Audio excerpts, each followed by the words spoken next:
Hey guys, welcome to another edition of Collectible Casa. This time we have another figure from the DC Classics line, kind of going away from the SH Figure Arts. We'll get back to those shortly. We have right here, figure 1 of Wave 19, the Golden Age Sandman, Wesley Dodds. I mean, he's my favorite character. I absolutely love it. Now, let's go over some things here. A little bit of the character backstory. He was introduced in the 1930s, so as you can tell by his costume, he's a little dated compared to heroes today, like the modern convention of Green Lantern and everything like that. As you can see, you know, the mismatched colors, you know, blue mask, you know, brown hat, purple cape, green suit and everything like that. It's completely different from everything else you'd see today. Very gaudy, honestly. Yeah, but like I said, 1939, he was introduced, World's Fair Comics, #1, first time you ever saw him. One of the things I like is the actual detail on the gas mask. I know the color doesn't match anything else like that, but you know the gas mask is supposed to be something completely custom for the Sandman because he uses his patented weapon right here, the gas gun, to put his enemies to sleep. Now, going with the rest of his costume here, we have, of course, this little tie here to go with his business suit, this blue and gray tie, which can actually come out just like I believe they said the Question figure in the same series. Not the same wave, but just in the same series. I don't like to pull it out because I'm worried I'm going to like snap it off or something like that. It's very, you know, simple, light plastic, you know, just as a nice It's detail. that rubberized material. Yeah. Right? Speaking of the rubberized material, one of the coolest details is the actual jacket and the cape. The jacket and the cape are actually made of this softer plastic, like unlike the legs and the limbs and everything like that, which are a harder plastic, you know.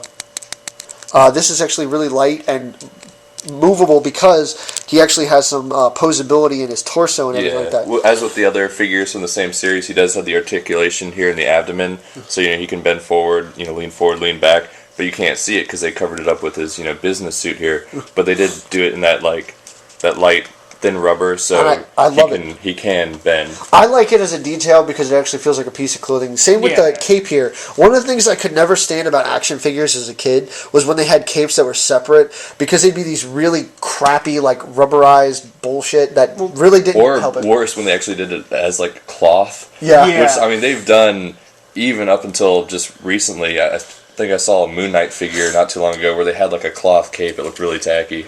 Yeah, well, this one I like. Even like the snap-on capes, like those things, you snap them on. Oh, yeah, the hard plastic that just snapped onto their shoulders. Yeah, and then like they fall off in like 5 seconds. But it makes also the figure unable to stand. Now, this one I like. It's completely bendable. It's actually, you know, made into his back here, as you can see by that little joint. So it's attached to him, but it's also, you know, very movable if you wanted to, you know. It can't be removed, though, can it? No, it can't, unless you break it. One of the things I don't like about the figure is that you can't actually, you can't remove the hat. I like it a little bit only because now I'm not going to lose the freaking hat. But you can't remove that and you can't change his face. The gas mask is actually molded as his face. As you can see, it just turns around and you can't like pop it off or anything like that. I would have really liked that as an extra accessory. Yeah, kind of like how in the Blue Beetle figure where you could lift up the just like you can lift up the mask. To point out the gas gun, if we actually go back to the figure, the gas gun here, one of the things that I noticed, being a Sandman fan, is that the gas gun that the Sandman uses, the Golden Age Sandman, he used a gas gun that looked almost like a ray gun from, you know, 1930s, 1940s, you know, it's going to look kind of cheesy. This one is actually based off of the Vertigo line Sandman Mystery Theater, which was a revamped comic that the DC Vertigo, which is, you know, the more adult-oriented line, entailed, where they had it actually like a pistol, a modified pistol. And, you know, and it has really nice detail. I love the accessory, but I just kind of wish they would have had the original gas gun and not just remodeled this from the Sandman Mystery Theater version. Plus, there's also the issue, a lot of the accessories from the DC Universe figure line, they have China written on them. And they had it actually, I noticed, after we did the review of the Blue Lantern Flash, on his Blue Lantern it had it, but it was over kind of by where he would actually hold the lantern by the handle, so it was kind of more subtle. Like I said, I didn't even notice it until after we did the video review, but this is pretty blatant. I mean, he's just going to be holding it, and it's right there on the barrel of the gun. One of the other issues, a lot of people seem to, I don't know if their figure is just different from mine or something, I'm going to point it out, somebody will probably notice, is that it seems like mine only has the hand on this side here, the left arm, actually molded to hold the gun. You know, like like I've seen other people who will have it in the right hand here, but it doesn't look like it's molded right.